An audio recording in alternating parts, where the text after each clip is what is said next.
We have 3 reporters working for you this morning covering reaction to Trump's win and also problems at the polls around the area. We start with Brendan McNamara, who is live in Fells Point. Brendan, what are people saying about the results this morning?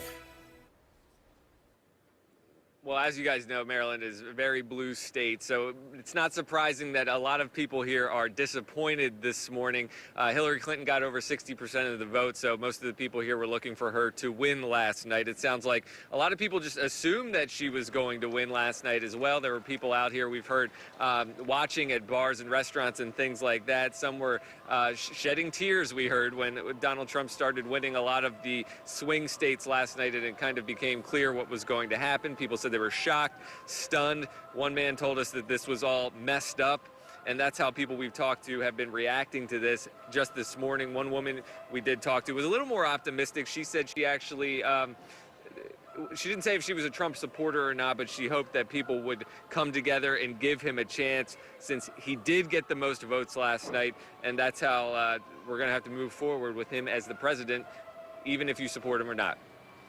I do feel that a lot of people want change, but the mode of change is what seems to be the big issue, because nobody can agree on which issues to change or how to change them.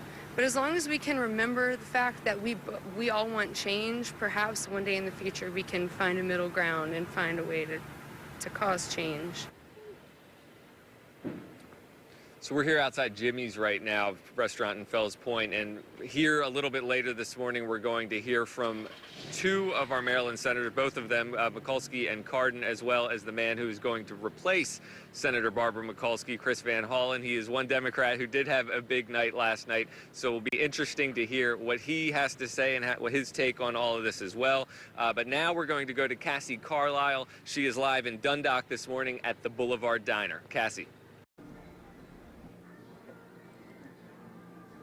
Good morning. Yes, I'm here at the Boulevard Diner in Dundalk, and I'm here with Janet, who was serving Donald Trump when he sat right here back in September. When he was here at the diner, he talked about how he was going to bring jobs back to the industrial industry that lost so many jobs, and he also talked about he was interested in cutting fees and tolls here in Maryland.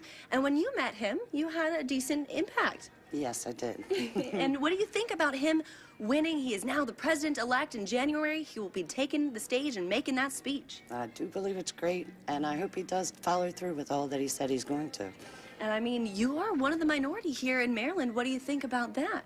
I don't know. I just had a feeling that he would do what he said he would, and I hope he does. He's not a career politician, and we do need a change.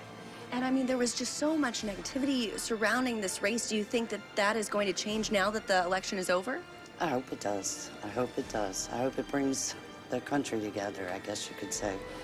Absolutely. And again, we are here at Boulevard Diner, where Trump was here, sitting in this exact spot back in September. And now he'll be taking the presidency in January. Christian Ashley.